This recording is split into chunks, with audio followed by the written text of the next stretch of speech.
Grit is the ability to continue positive movement forward in life despite what's happening to you or what has happened to you. Grit is resilience, optimism, and guts combined into one word. Now, simply engaging in your present reality can allow you to develop grit. It really is that simple. Because the most resilient people on the planet are in the habit of mentally and emotionally waking up in their own reality. They've decided to live in this world objectively with all of its pain and joy and to not give in to fantasy escapes back to a past that no longer exists and maybe it never existed, or to give in to a future that has yet to be realized. Consequently, grit is the ability to not check out of your present circumstances, but to remain objectively present.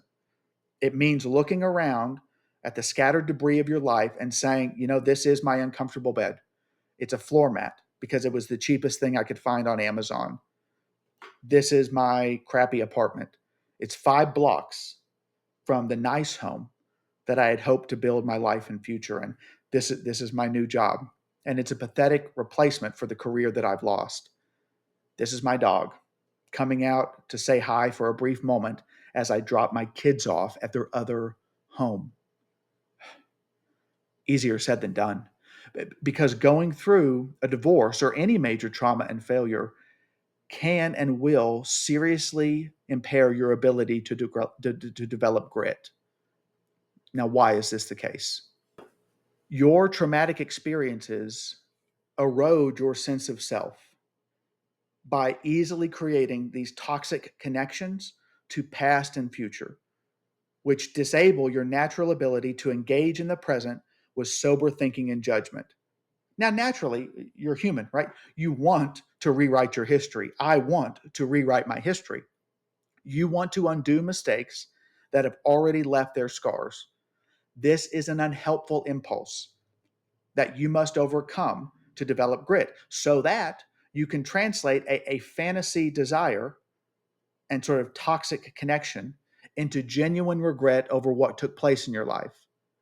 And what was that? You were not able to think, decide, and act the way you would have liked in the past if given a second chance. Well, that second chance doesn't exist. But you know what does exist? Today. And today is your opportunity to do things radically differently. This moment and your objective engagement in it is your soul's instrument and opportunity for living as fully as possible in this present moment of your life. Because at bottom, that's all you've got. Developing grit within this is now simply the discipline of classifying things and ideas and relationships and opportunities for what they objectively are as best you can. Right? Nobody can probably do that to 100%. But this objective discipline of classifying things is something we can relate to. It's what we teach every child when we open up a book and we call a tree, a bird, a fire truck a fire truck. Now, as an adult, on the other side of major trauma and failure, this is an increasingly difficult and unpleasant experience because I'm encouraging you to purposely process life at a much higher level than concepts in a kid's book. You're looking objectively at God, your faith, your marriage, your family, your relationships, your purpose, your desires, and the world and its circumstances all around you. You're forcing yourself to uncover devastating and fearful truths. The stakes are not simply this animal or that shape, but the very ideas you've tried to build your entire life upon. So you must press ahead here, and it will be with great difficulty. Now, what you'll find when you do this as a means to develop grit is what has already existed for the last decade of your life, or even more. They're, in one sense, eternal realities, or as far as you're concerned. They've always been there in your life. The challenge is honestly seeing and naming these things and putting them where they belong. That will be the new thing that you must do now. And it's crazy difficult. Okay, so a reality check, and also why I entitled this video Slow development of grit, not instantaneous gift of grit. You will not magically wake up stronger because maybe currently you're weak. You will not suddenly be surrounded by people who are sympathetic and helpful to your cause because they don't need to be and maybe they don't care. You will not be understood or accepted by many people in your life because understanding you at bottom is not a priority for them. If you really need someone to listen to you, call your mom, call your dad, or pay for a therapist. Address your felt needs to a necessary point so that you can quickly move on from them. Don't get stuck in the past and don't get sucked into therapy's trap of viewing yourself as a perpetual victim of your parents or unfair circumstances that you just need to somehow get understanding. That kind of understanding doesn't really exist. Because if you do get sucked into this trap, your less than helpful and expensive therapeutic experience will morph into absolute therapeutic pussification, which is not how you want to be as a man. The reality is, modern psychologists are educated to affirm your current presuppositions about yourself and your life and to serve as a third party to assist you in rapid self actualization. So that what? I get to feel good about myself. And it doesn't work, which is why you have to keep going back. I mean, even modern biblical counselors are trained to empathize with you and highlight bad behaviors so that you can repent and change. And at bottom now, they might genuinely care about you when they say they care about you. You don't need to discount that. The problem is their training and the dynamic of therapy and their goals prevent them from actually helping you. And if you want help, you're looking in the wrong area. It's where a lot of men get stuck. Some men, and perhaps women, have not moved on from their divorces because they have made it a very high priority to understand what went wrong.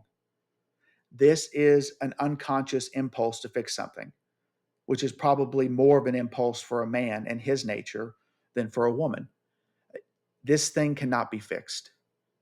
And even if you can fix it, you probably don't want it back. So your goal is to overcome a naturally good impulse to fix something and to move on.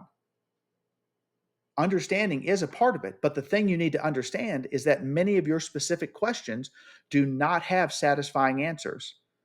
Because for the most part, the true answers to your questions don't feel real, don't feel complete, or don't feel true, even though they are. It's simply hard for you to believe certain things about the woman you loved and the life you were building together.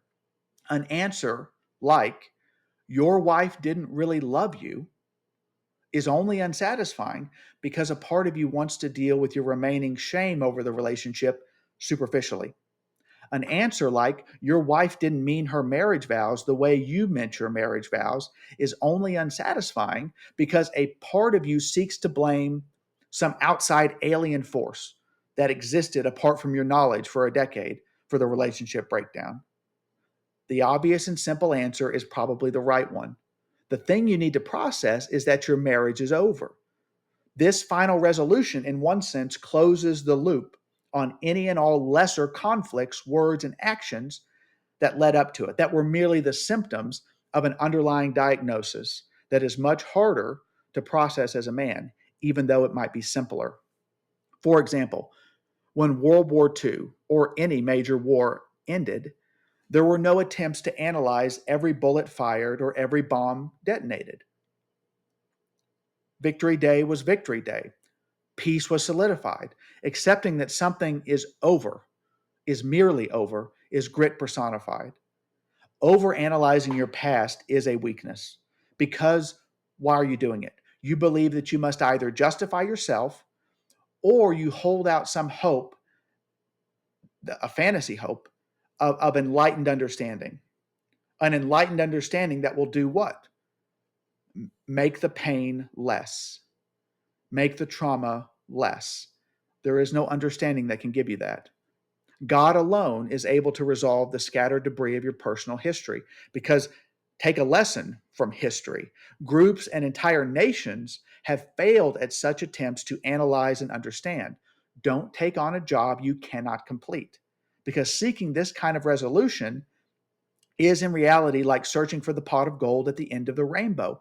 while it is understandable and people can sympathize with this desire for your trauma and pain to mean something more and to have a fuller answer, it becomes an obsession when you attempt to find your purpose from painful things that you endured in the past, because you can't do anything about those. Your troubled history will become a troubled future if you don't actively seek to move beyond it.